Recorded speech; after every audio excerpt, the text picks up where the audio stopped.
চলেন আজকে একটা নতুন গল্প শুনি।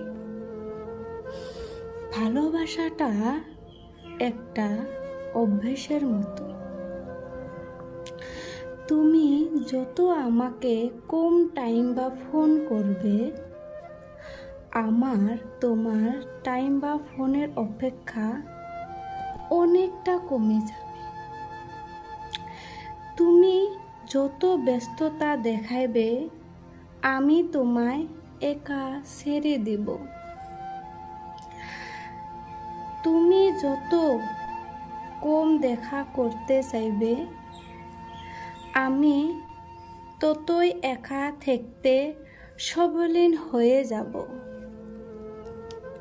তুমি আমাক একা থাকতে শিখে দিলে, আমি একা থাকা শিখে যাব।